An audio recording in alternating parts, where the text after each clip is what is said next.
Hello students, this is Rimjim Saxena.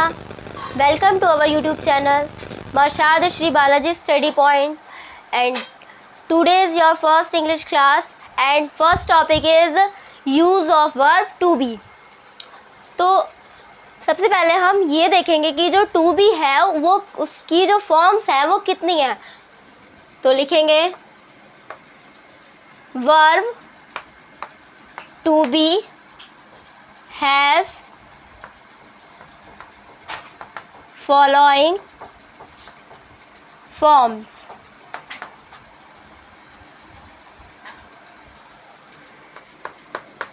is, am, are, was, were,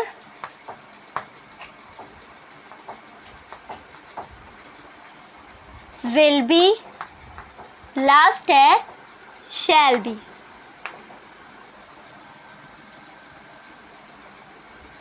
तो ये हमारी verb की फॉर्म्स है। जो वर्ब हमारी टू बी है उसकी जो फॉर्म्स है वो हमारी है is, am, are, was, were, will be and last है शैल बी। तो आज की इस वीडियो में हम सिर्फ बात करेंगे इज, एम, आर। तो आज का जो हमारा टॉपिक था वो टॉपिक जो है वो है हमारा use of verb to be and उसका जो फर्स्ट पार्ट है वो है हमारा इज, एम, आर।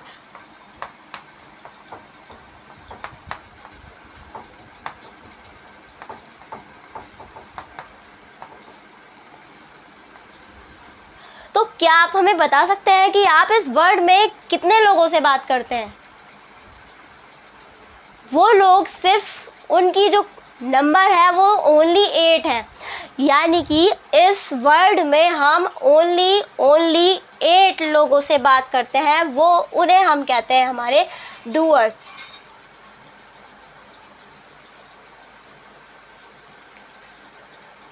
कितने डूअर्स हैं? 8। कौन कौन से? I, you, we, they, he, she, it या फिर किसी का नेम। तो अब हमारा जो टॉपिक है वो है इज, एम, आर।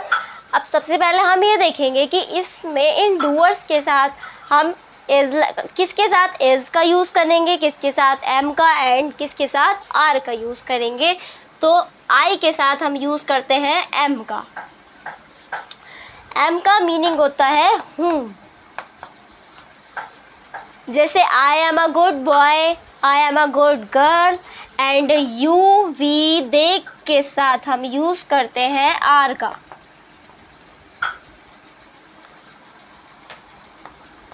और इसका मीनिंग होता है। और ही, शी, इट या फिर किसी का नेम, मिस्टर या मिस, इनके साथ हम यूज़ करते हैं इज का। इसका भी मीनिंग होता है। और ये किसके लिए यूज़ होते हैं? जब किसी एक की बात होती है यानी कि सिंगुलर की बात होती है तब हम यूज़ करते हैं इज का। और जब प्लुरल की बात होती है तब हम यूज़ करते हैं आर का। और जब आई यानी कि मैं की बात होती है तब हम यूज़ करते हैं एम का। तो इनका मीनिंग सबसे पहले देख लेते हैं। आई का मीनिंग होता है मैं, यू का मीनिंग होता है तुम यानी हमारे सामने वाला, वी का मतलब होता है हम का मीनिंग यहाँ पर आ गया कि हमारा कोई भी ग्रुप है तब हम बात करेंगे वी की। दे यानी कि किसी अदर ग्रुप की बात करते हैं तब यूज़ करते हैं हम दे का। और ही किसी बॉय के लिए, शी किसी गर्ल के लिए और इट की बात करते हैं हम किसी भी हम यहाँ पर बात करते हैं, यहाँ पर इट की यूज़ करते हैं किसी भी चीज़ के लिए। और नेम यानी कि किसी का नेम हो गया, शीला, मीना या राजू, बबलू, किसी का भी नेम। तो अब हम बात करते हैं सेंटेंस की कि हम किस तरह से अब इनका यूज़ करेंगे। सबसे पहले हम बात करते हैं पॉजिटिव की।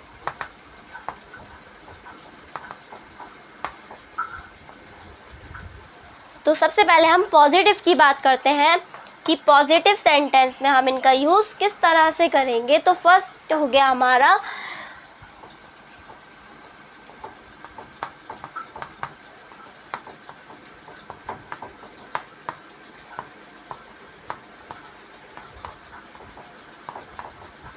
मैं एक डॉक्टर हूँ।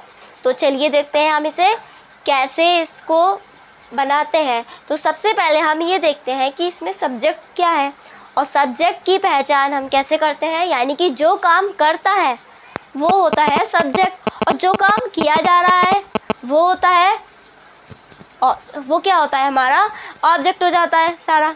तो लेकिन अभी इसमें बात हमारी, इसमें काम कुछ हो नहीं रहा है, इसमें सिर्फ क्या देखा जा रहा है, इसमें क्या बताया जा रहा है, मैं एक डॉक्टर हूँ। तो यहाँ पर मैं के लिए आ जाएगा आई, फिर इसमें क्या आ जाएगा,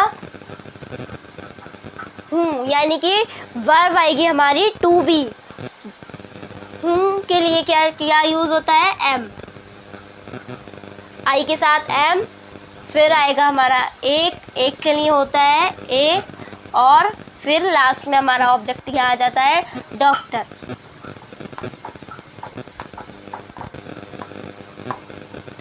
सेकंड देखते हैं।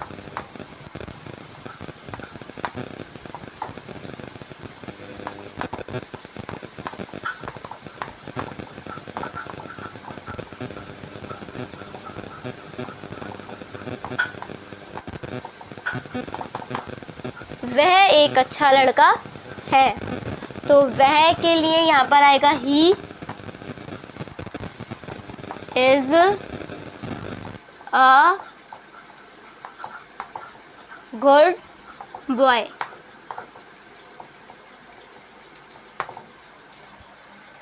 इस तरह से बनाएंगे।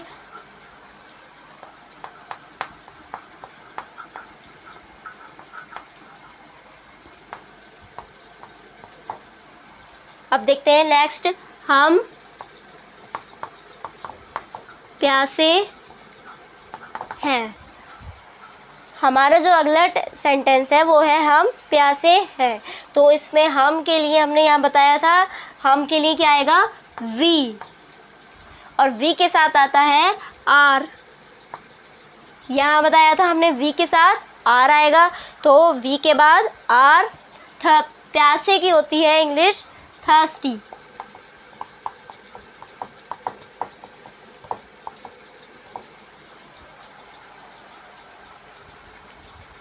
देखिए हमारे पॉजिटिव सेंटेंस क्या थे, मैं एक डॉक्टर हूँ। तो इसके लिए हमारा जो सेंटेंस बनेगा वो बनेगा आई एम अ डॉक्टर। वह एक अच्छा लड़का है, यानी he is a good boy. हम प्यासे हैं, we are thirsty.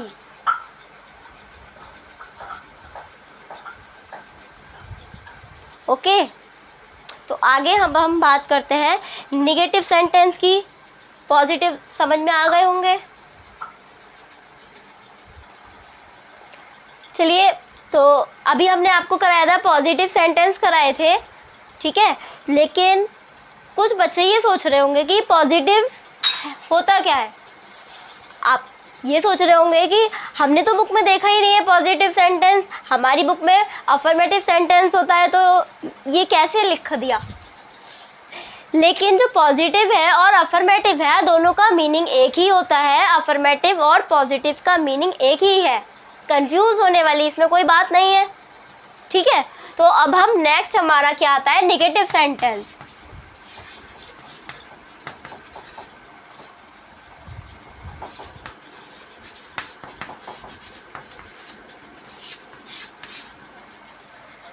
Negative sentence. तो निगेटिव सेंटेंस में क्या होता है, पहले हम ये देख लेते हैं। निगेटिव सेंटेंस में हम क्या करते हैं, जो हमारा एम आर इज है, इज एम आर, यानी कि जो हमारी हेल्पिंग वर्ब है उसकी तुरंत बाद हम किसका यूज़ करेंगे, नॉट का।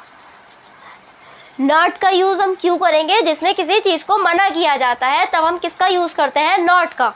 नॉट का मीनिंग ही क्या होता है, नहीं। जब हमें कोई भी बात मना करनी होती है, डिनाई करना होता है, तब हम किसका यूज़ करते हैं, नॉट का। तो कैसे यूज़ करेंगे, जैसे फॉर एग्जाम्पल ले लेते हैं हम, जैसे I am not bad boy. तो अब लिखते कैसे हैं हम, जैसे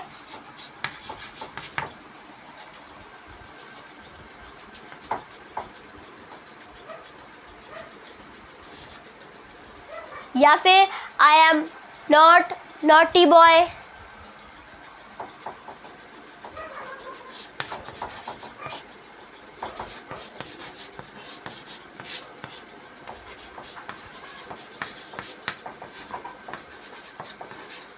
तो यहाँ हमने एक सेंटेंस लिया है, मैं एक डॉक्टर नहीं हूँ। तो मैं के लिए हमने आपको अभी बताया था, मैं के लिए क्या आता है, आई। क्या आता है, आई। और आई के साथ हम यूज़ करते हैं एम का, आई एम। फिर इसके बाद हमारा क्या आ जाएगा, अभी बताया था हमने आपको, निगेटिव सेंटेंस की बात कर रहे हैं तो एम के बाद यानी कि हेल्पिंग वर्ब के तुरंत बाद क्या आएगा, नॉट।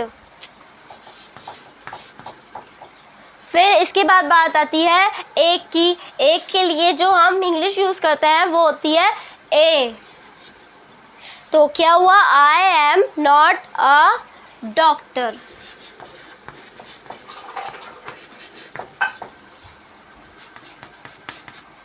नेक्स्ट सेंटेंस की बात करते हैं हम। तो नेक्स्ट सेंटेंस कुछ भी ले लेते हैं, जैसे वे चोर नहीं है।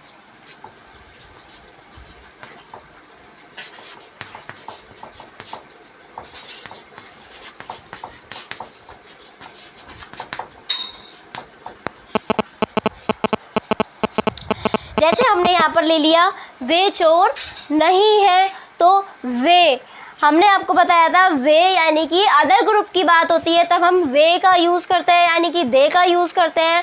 और यहाँ पर है वे, और वे के लिए किसका यूज़ कर, क्या आएगा यहाँ पर, वे की जो इंग्लिश होगी वो होती है दे। और इसका मीनिंग हो गया किसी अदर ग्रुप के लिए, यानी कि बहुत सारे लोग हैं वो हमारे साथ नहीं बैठे हैं लेकिन किसी और ग्रुप में बैठे हैं, तब हम उस ग्रुप की बात करते हैं, तब आता है दे। और दे के साथ हमारा क्या है, कौन सी हेल्पिंग वर्ब आएगी, आर। यानी कि एक से ज़्यादा लोग हैं इसीलिए क्या आएगा, आर। फिर इसमें नहीं की इंग्लिश आ जाएगी नॉट, और नॉट किसके बाद आता है, हेल्पिंग वर्ब के तुरंत बाद क्या आता है, नॉट। तो दे आर नॉट। अब चोर, चोर की जो इंग्लिश होती है वो होती है थीफ। क्या होती है, थीफ। यानी कि हमारा जो सेंटेंस बना वो क्या बना, they are not thief. Third sentence की बात करते हैं। तो थर्ड सेंटेंस में हम क्या बात करते हैं, जैसे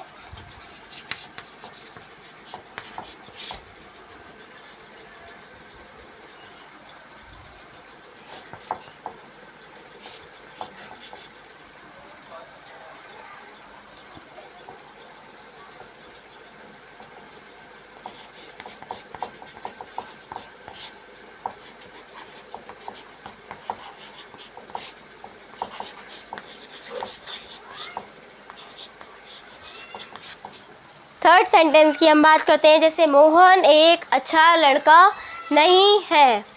तो मोहन के लिए यहाँ पर यानी कि हमारा क्या है गया यहाँ पर कि किसी का नेम है, तो इसे हम एज इट इज़ लिख देंगे,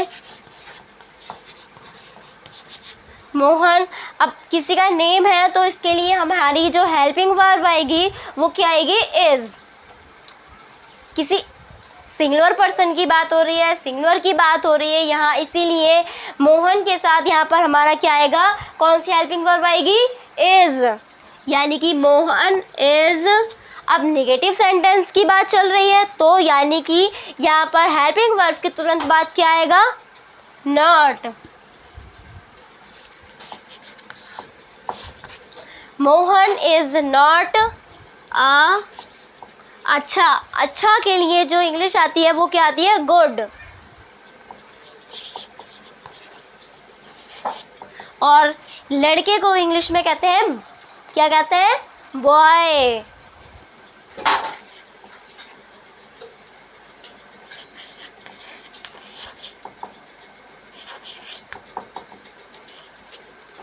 यानी कि हमारा जो सेंटेंस बना वो क्या बना, Mohan is not a good boy. तो कितना समझ में आया आपको नेगेटिव सेंटेंस किस तरह से बनाते हैं, तो आप हमें ज़रूर बताइएगा कमेंट बॉक्स में।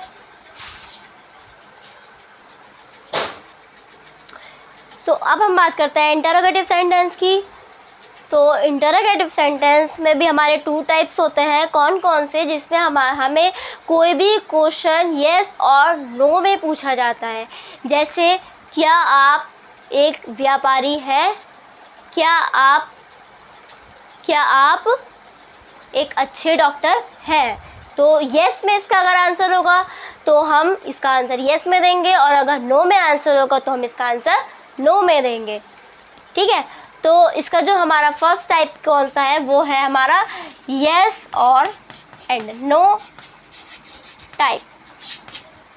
ठीक है, तो इसमें हमारा क्या होगा, जो क्या शब्द है, क्या शब्द अगर हमारा किसी भी सेंटेंस में अगर स्टार्टिंग में आता है तब हम क्या करते हैं, जो हमारी हेल्पिंग वर्ब है इसमें हमारा जो है आई के साथ क्या यूज़ हो रहा है, एम, यानी कि एम, आर और इज़, ये तीनों जो हमारी हेल्पिंग वर्ब है वो क्या हो जाती है, स्टार्टिंग में लिख दी जाती हैं, स्टार्टिंग में आती हैं। सबसे पहले हमें इन हेल्पिंग वर्ब का यूज़ करना होता है कब, जब क्या शब्द स्टार्टिंग में हो लिखा हो तब। ठीक है, तो सबसे पहले हम इसके लिए एक एग्जाम्पल ले लेते हैं। जैसे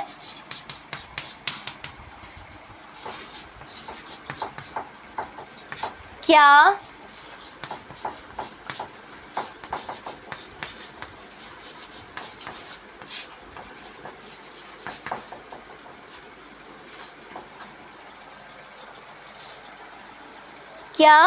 राम बीमार है? अच्छा, एक चीज़ और, इंटरोगेटिव सेंटेंस की जो पहचान है वो क्या है, क्वेश्चन मार्क। अगर आपने अपने सेंटेंस में क्वेश्चन मार्क नहीं लगाया तो ज़ीरो है। ठीक है, और अगर क्वेश्चन मार्क लगाया है और कहीं छोटी सी भी अगर कोई मिस्टेक है तब भी आपको उसमें मार्क्स भी मिलते हैं। लेकिन ये सबसे अजीब पहचान क्या है आपकी इंटरोगेटिव सेंटेंस की, कि उसमें आपको क्वेश्चन मार्क लगा हुआ मिलेगा। तो अब देखिए, क्या शब्द, अभी हमने आपको बताया था कि क्या शब्द अगर हमारा स्टार्टिंग में लिखा होगा तब जो हमारी हेल्पिंग वर्ब है वो स्टार्टिंग में लिखी जाएंगी। यानी कि क्यों, अब हमारा यहाँ पर क्या आ रहा है, क्या राम बीमार है। अब ये देखेंगे कि यहाँ पर सिंगुलर की बात हो रही है या फिर प्लूरल की बात हो रही है। राम यानी कि एक अकेला है राम यहाँ पर, यानी कि ये सिंगुलर की बात हो रही है यहाँ पर, तो सिंगुलर है। देन एंड किसी का नेम है यहाँ पर, तो यानी कि जब किसी का नेम होगा तब क्या यूज़ होगा, कौन सी हेल्पिंग वर्ब यूज़ होगी, इज़। तो यानी कि जो हमारी हेल्पिंग वर्ब यहाँ पर यूज़ होगी वो कौन सी होगी, इज़, और इज़ हमारी स्टार्टिंग में आएगी, इज़। इसके बाद हमारी क्या आएगी, इसकी किसकी इंग्लिश आएगी, राम, इज़। अच्छा, अब आप ये सोच रहे होंगे कि यहाँ पर आर कैपिटल कैसे आ गया, कैपिटल लेटर में कैसे आ गया। ठीक है, तो हम आपको बता देते हैं, जब किसी शहर का नाम होगा या फिर किसी पर्सन का नेम होगा तब क्या होगा, उसका जो फर्स्ट लेटर होता है वो कैपिटल होता है। इसीलिए यहाँ पर हमने जो लिखा है आर वो कैपिटल लिखा है। तो सेंटेंस क्या बनेगा, इज़ राम। अब क्या आएगा, बीमार की क्या होती है, इल। तो इज़ राम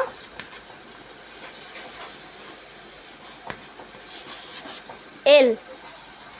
कुछ क्या हमारा सेंटेंस कंप्लीट हुआ, नहीं, क्यों, क्योंकि इसमें क्वेश्चन मार्क है ही नहीं। ठीक है, तो अब हमारा यहाँ पर क्वेश्चन मार्क आ गया, अब हमारा सेंटेंस कंप्लीट हो गया है। ठीक है, लेकिन आपको बताना ज़रूर है, और इसी तरह से आपको सेंटेंस बनाकर कमेंट बॉक्स में ज़रूर सेंड करना है ताकि हमें पता चले आपको कितना समझ में आया। नहीं तो हमें पता ही नहीं चलेगा कि आपको समझ में आया भी या नहीं। ठीक है, और एग्जाम्पल देखते हैं इसके। ठीक है, तो और इसके एग्जाम्पल देख लेते हैं। जैसे क्या तुम्हारा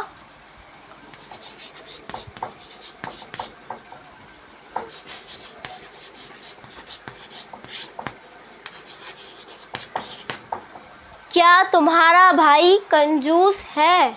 तो देखिए फिर से इसमें क्या हो रहा है कि क्या शब्द स्टार्टिंग में आ रहा है, यानी कि जो हेल्पिंग वर्ब है वो स्टार्टिंग में आएगी।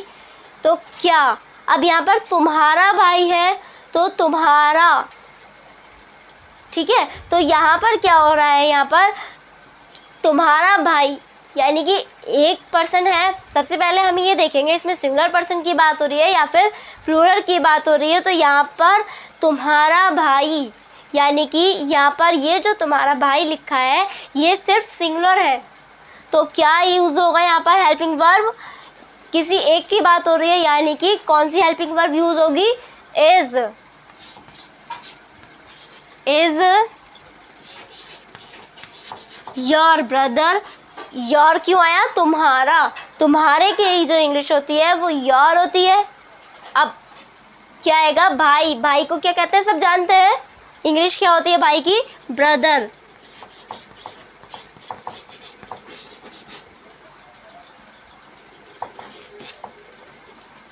कंजूस, कंजूस की जो इंग्लिश होती है वो होती है माइजर।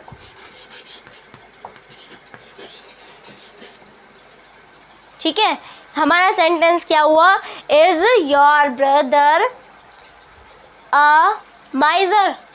अभी क्वेश्चन मार्क की कमी है, यहाँ क्वेश्चन मार्क लग गया, यानी कि हमारा सेंटेंस कंप्लीट हो गया है। ठीक है, अब हम इसका सेकंड जो टाइप है उसकी बात करते हैं। ठीक है, तो इसका जो सेकंड टाइप है वो क्या है, क्वेश्चन आस्क टाइप। यानी कि जब हमसे कोई क्वेश्चन पूछा जाएगा तब हमें किस तरह से उसका यूज़ करना है, यानी कि इसके लिए हमारे कुछ क्वेश्चन वर्ड होते हैं। वो क्वेश्चन वर्ड हमारे कौन से हैं, क्वेश्चन वर्ड किस तरह से होंगे, जैसे what, when, where, how, who. और भी हैं जैसे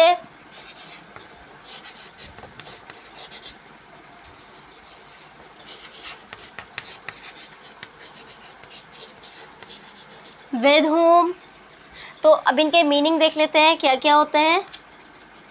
जैसे व्हाट का मीनिंग होता है क्या, व्हाट का मीनिंग होता है क्या, व्हेन का होता है कब, यानी कि जब हमारे सेंटेंस में कहीं पर भी बीच में क्या, अगर क्या शब्द आ जाए तब हमें उसकी जो इंग्लिश लिखनी है वो क्या लिखनी है, व्हाट। सेकंड है कब, कब अगर किसी भी सेंटेंस के बीच में अगर कब आ जाए, शब्द क्या आ जाए कब, तब हमें उसकी जो इंग्लिश यूज़ करनी है वो करनी है व्हेन। और अगर कहीं पर भी किसी भी सेंटेंस के बीच में आ जाए कहाँ, तब हमें उसकी इंग्लिश यूज़ करनी है वेयर। और अगर कहीं पर भी किसी भी सेंटेंस के बीच में आ जाए कौन, तब उसकी हमें इंग्लिश यूज़ करनी है हु।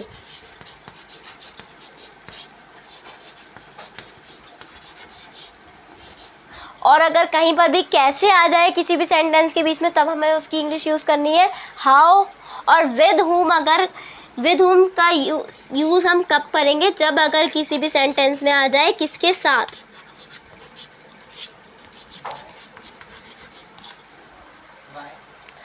अच्छा, अभी ये इनकम्प्लीट है, अभी क्वेश्चन वर्ड हमारे बहुत सारे हैं। ठीक है, जैसे और अगर क्वेश्चन में, और अगर हम क्वेश्चन वर्ड की बात करें तो कौन कौन से हैं, जैसे हाउ मैनी।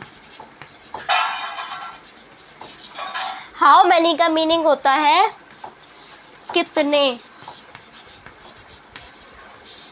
ठीक है, और हाउ मैनी का यूज़ हम कब करेंगे, जब हमें किसी चीज़ की क्वांटिटी पता होगी तब। और अगर हमें किसी चीज़ की भी क्वांटिटी, अगर हम किसी चीज़ को काउंट नहीं कर सकते, तब हम यूज़ करते हैं हाउ मच। इसका मीनिंग भी होता है कितने।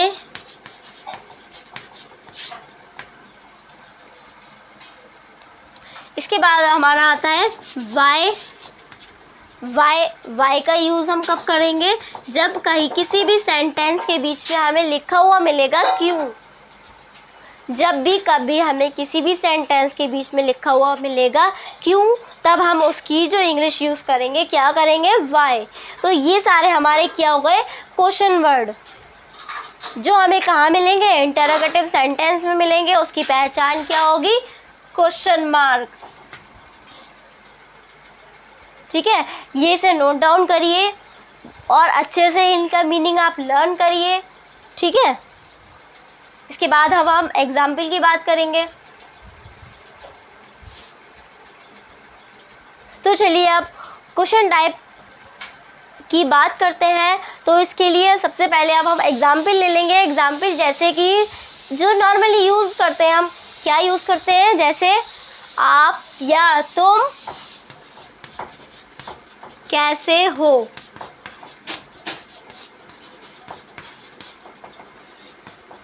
तुम कैसे हो, इसे नॉर्मली हम यूज़ करते हैं, डेली यूज़ में यूज़ करते हैं। आप भी तुम कैसे हो। तो अब देखिए, अभी थोड़ी देर पहले हमने आपको क्या बताया था कि अगर कोई भी क्वेश्चन वर्ड अगर हमारा सेंटेंस के बीच में आ जाए तब हम क्या करेंगे, जो क्वेश्चन वर्ड की जो हमारी इंग्लिश होगी उसे हम स्टार्टिंग में लिखेंगे। यानी कि यहाँ पर क्या आ गया, कैसे। तो कैसे की जो इंग्लिश होगी वो अभी बताई थी हमने, क्या होगी, हाउ। और वो आ जाएगा हमारा स्टार्टिंग में। सेंटेंस की जो स्टार्टिंग होगी वो हाउ से होगी। क्यों, क्योंकि क्वेश्चन वर्ड हमारा कहाँ है, इस सेंटेंस के बीच में है, स्टार्टिंग में नहीं है। तो इसकी जो इंग्लिश आ गई वो क्या होगी, हाउ। फिर क्या आएगा, हो, यानी कि हेल्पिंग वर्ब आएगी। और यहाँ पर हमारा जो सब्जेक्ट है वो है तुम। अब हम यहाँ देखेंगे, हमने आपको डूअर्स लिखवाए हैं यू के साथ। यू का यहाँ पर तुम का जो इंग्लिश है वो यू है, और यू के साथ जो हेल्पिंग वर्ब यूज़ होती है वो क्या होती है, आर। यानी कि यहाँ पर क्या आ जाएगा, हाउ आर। अब यू की जो इंग्लिश होगी वो क्या होगी, यू। यहाँ पर जो तुम की जो इंग्लिश होगी वो क्या होगी, you. How are you. Sentence complete हुआ नहीं, क्यों, क्योंकि इसमें क्वेश्चन मार्क नहीं है। अब ये सेंटेंस हमारा कंप्लीट हो गया है, क्यों, क्योंकि इसमें क्वेश्चन मार्क भी लग गया है। इसके और एग्जाम्पल देख लेते हैं।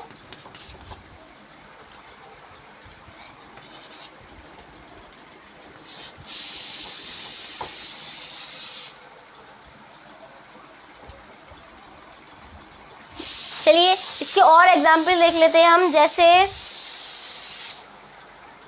जैसे हमारे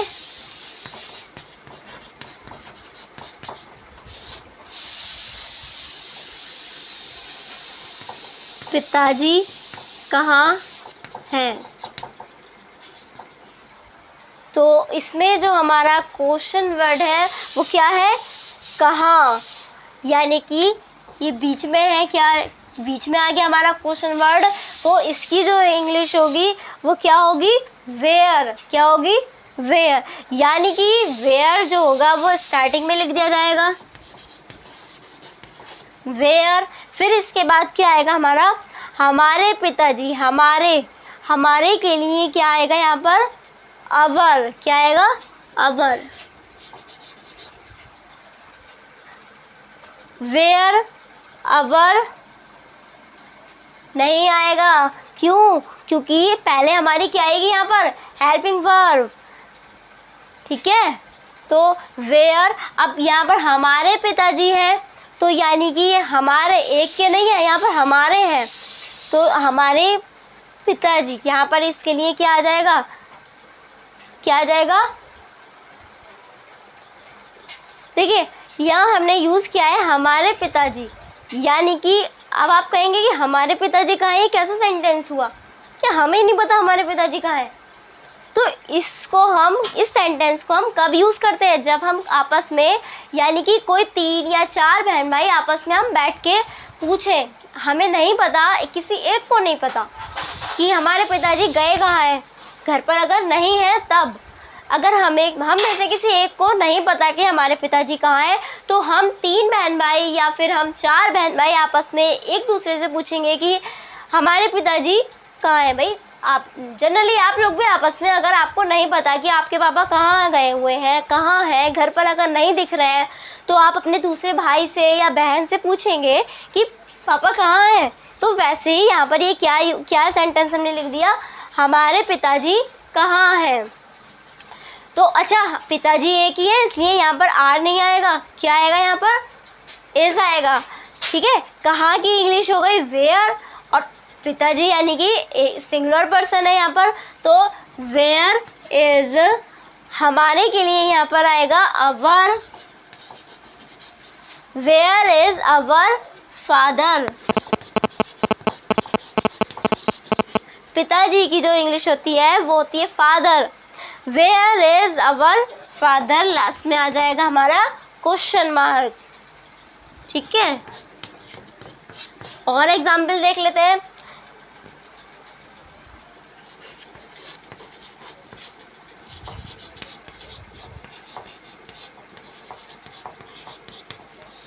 नेक्स्ट एग्जाम्पल हमने लिया है तुम कौन हो। जनरली हम पूछते हैं भाई, हमें किसी का नेम नहीं पता या फिर हमें नहीं पता कि सामने वाले पर्सन है कौन। ठीक है, तब हम उनसे क्या पूछते हैं कि तुम कौन हो। तो यहाँ पर जो हमारा इसमें क्वेश्चन वर्ड आया है वो क्या आया है, कौन। यानी कि कौन की जो इंग्लिश होगी वो हम स्टार्टिंग में लिखेंगे, ये हम आपको बहुत स्टार्टिंग में बता चुके थे। तो यहाँ पर जो कौन की यहाँ पर जो इंग्लिश होगी वो क्या होगी, क्या होगी, हु। क्या होगी, हु। अब इसमें हमें क्या देखना है, जो हमारा सब्जेक्ट है वो क्या है, यहाँ पर तुम, यानी कि तुम की जो इंग्लिश होती है वो क्या होती है, क्या होती है, यू। यू के साथ कौन सी हेल्पिंग वर्ब आती है, आर। यानी कि हो के लिए यहाँ पर जो हेल्पिंग वर्ब आ जाएगी वो आएगी आर, हु आर। और यू किसके लिए आएगा यहाँ पर, तुम के लिए। यानी कि तुम की जो इंग्लिश हो गई वो क्या हो गई, यू। यानी कि सेंटेंस क्या बना, हु आर यू, लास्ट में क्वेश्चन मार्क। तो आपको कितना समझ में आया। हमारा जो आज का टॉपिक था वो क्या था, वर्ब थी, वर्ब टू बी। कौन सी वर्ब थी यहाँ पर, टू बी। यानी कि इसके पास इसकी भी कुछ फॉर्म्स थी, वो क्या थी, is am are, was were, shall be, will be. लेकिन आज हमने आपको क्या कराया, सिर्फ इज एम आर। तो आपको इज एम आर कितना समझ में आया हमें कमेंट बॉक्स में ज़रूर बताइएगा। और अगर वीडियो अगर आपको अच्छी लगे तो लाइक करें, शेयर करें एंड चैनल को सब्सक्राइब ज़रूर करें। Thank you very much.